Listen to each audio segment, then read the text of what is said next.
Thank you for staying with us on Candid Chats this lovely Saturday morning. Now, parenting, as we all know, is an act of love, or at least it should be. But sometimes, without meaning to, the way we parent can leave emotional scars.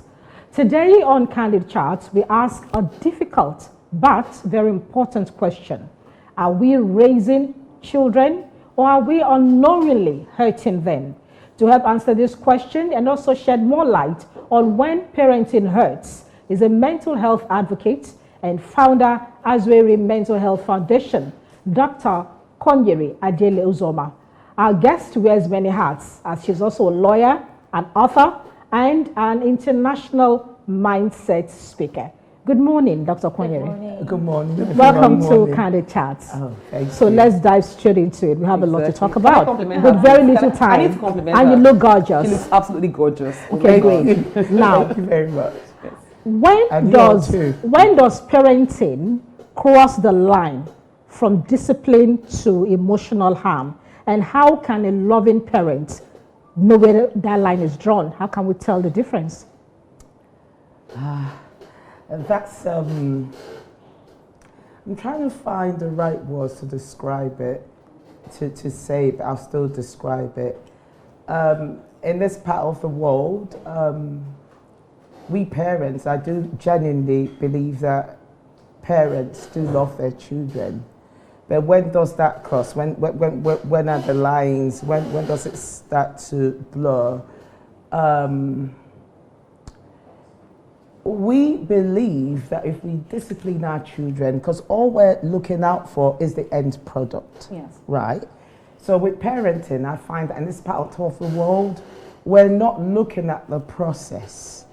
We're not looking at, was it muddy, was it murky before I got there? What we're looking at, what I mean by end product, we're looking at, I've got my plans. She's going to be a doctor, he's going to be a lawyer, an engineer, a school proprietor, a banker, a respectable teacher. That's all we look at. And that's dangerous. And that's where the problem starts. Because if we start looking at the process to get in, the cost, the impact, we'll do things differently. When does it cross the line? It starts crossing the line when we're too focused with that end goal. So we're not thinking about the emotional stress. In fact, in this part of the world, we don't believe that there's any such thing like emotional distress. We're hurting our children. It's almost an abomination to talk about even now. But here's the thing. When you raise a child, when you have that goal, when you have that picture of perfection, because most parents, if not all parents, we all have that picture of perfection. And perfection is my daughter or my son, he ended up being the CEO of a bank, world, most successful. We then completely forget that no human being is perfect. Exactly. Because we have that picture. At the same time, we also have the picture of he's going to get married at 28, 29, 30, 40, whatever.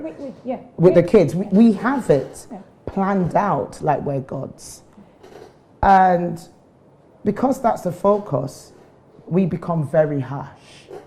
We believe that, we call it, in fact, if we want to make it sound modern or light, we call it tough love. Tough love. I agree with you on that, tough love. We have a lot of angry adults who have said, shared experiences of how their parents treated them as children, and it's a determining factor to how they turned out as adults. One of them says it is difficult for Nigerians, especially Africans, to say that they're sorry to their children. It is unheard of. It's an abomination. The only way they can tell you that they're really sorry is when they say, "Oh, come and have the food, come and eat something." I mean, that should be enough. So we have adults who are angry, who are mentally depressed from being treated very badly by their parents and don't know how to come back to having seen their parents the same way that they see other parents abroad. Yes. Where they live. I was actually going to go to that when I give lectures. My favorite line, which is what happens in most African homes. Yes. We're Africans and our jollof rice, right? A parent hurt. There's one of my social media posts where I actually dramatized a parent saying, you've hurt this child, and she was on the phone to a friend, and deep down within her, she was actually going to say, I've hurt this child. Jeanette, I want to say sorry. And they're like, are you stupid? Are you this? I was like, Why? come on, welcome. Our parents didn't do that. And she, you know, in the end, she goes to the child and says, what's that favorite toy that you said you wanted? Oh yeah, go and have the jollof rice. I made your favorite meal. Now, here's the thing. Most parents, particularly in Africa, I know I'm emphasizing, not particularly Nigeria, we believe in, like I said, the end goal. And in the process, we criticize our children so much. We compare our children so much. Yeah. In fact, if the child is a lone child, they're now neighbors to compare your lone child with. If there are many other children in the compound or in a home setting, they keep comparing, say, the older one with the younger one. If they feel the younger one is doing better in academics and in everything, they keep doing that comparison all the time. They keep criticizing. Now, a child breaks a cup. I'm not saying that's nice to do. All you have to say is to focus on the cup and to say, I need you to look properly. It's not you're breaking the cup all the time. You really do need to stop. You've done it the other day, I left you. Now, pack it up. Now, that's okay. That's sensible. That's reasonable. But no, in most African homes, what goes on is idiot, useless, always breaking the cup. You keep breaking this cup to the day you get married. Don't worry when you go to your husband's house. And if it's for a guy, keep breaking it. That's it. Your mates are busy. Your mates, look at them, studying hard. They'll become doctors, lawyers. Is it by breaking cup that you're going to become an engineer? Exactly. That's very Now, true. when that child grows up with so much criticism, so what you're saying to the child has to be perfect. And with perfection, wanting to be perfect, very earlier on in life, they internalize that they're less than. Yeah. Because Less than their remember, peers. Honestly, so I just want to believe somehow that we have some good aspects of our African parenting as well. So I want to ask you, in your experience, what aspects of our African parenting styles can we retain, and what aspects do we need to rethink?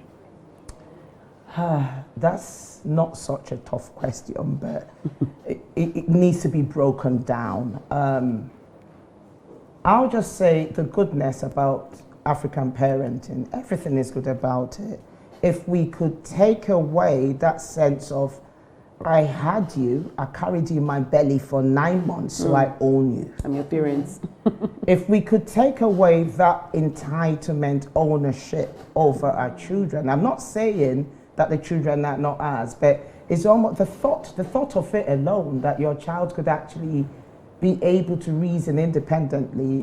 There's the psychological word, the word is emotional incest. That's what goes on in most African settings, whereby you're reminded of how you should be grateful.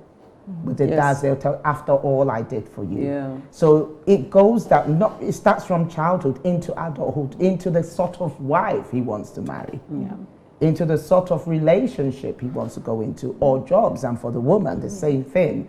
There's a constant reminder, you're now married, you now have your 20 children, 2 children, and it's always the parents on either side really saying, after all, maybe they're giving you an advice over anything. So you see them, like tying their children to an apron string, whereby the child is not free essentially till when God calls them. Yeah. Let's talk about emotional availability of parents, or if you like, lack of it. Now, regardless of what climate a child is born into, every child wants to be heard, they want to be understood, and they want to be validated. Now, when a parent is not emotionally available to be there for their children, how could this possibly affect the way they grow up and become adults? Okay. Once again, I'll try and give a little bit of detail. Dare I say that the male children, I'm not relegating the females, I'll come to us, but dare I say that the male children always have it the worst. In the sense that you are obligated to do certain things. The society obligates you to be tough, right? Now, at what point what we should be asking is, at what point do we change that perspective of us, of the females, of the males,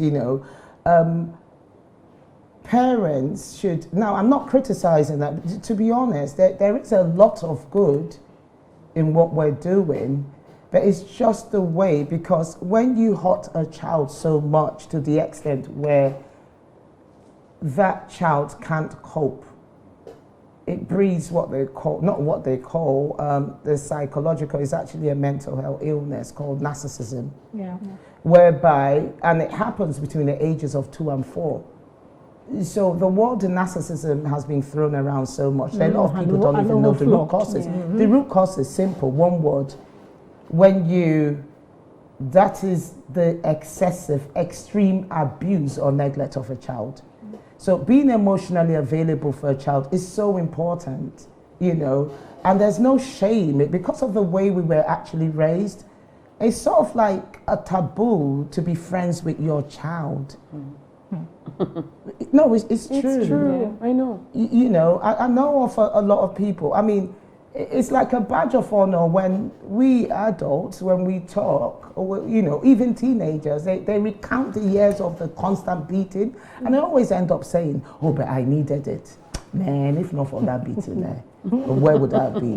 So it's because abuse is normalized. Yes. But what we don't understand is the impact, the emotional impact. Speaking of beatings now, is it possible that we can raise obedient children through spanking, shouting, and public humiliation, but then simultaneously raise mentally damaged adults? What's your take on that? I would say most people are actually damaged, emotionally damaged, Broken. Broken is the word I want to use. And the impact, the effect of it, like I keep talking about parenting, which is what my organization does. We chose to, when I founded it, I founded on root causes. My doctorate is in peace and conflict resolution, I know, but I've always been the person that will want to address an issue from the root causes. Because if we do it cosmetically, it wouldn't last. Yeah. I was like treating the symptoms and then leaving the root causes. The root cause, it does take a long time because it's been quite a campaign. Years and years. But here's the thing, the reception I've received so far is so good. Because incredibly, there are a lot of young people that actually, I'm so happy, Ma, for what you're doing. And there are a lot of adults also. Okay.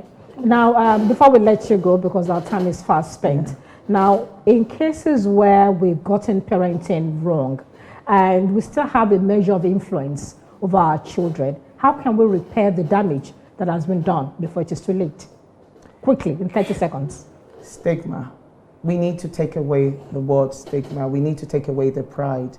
We need to understand that we're dealing with human beings. We need to understand that apologizing to a child is not humiliating yourself. That's the number one thing we need. We need to actually think of the future, and we need to break patterns. The fact that your parents or our parents did it to us doesn't mean that it's healthy. The fact that you're successful doesn't mean that you're not broken. And I always say on a final note, think back at when you were young. Be honest with yourself. Were you really happy or were you broken? And you don't want to break another person.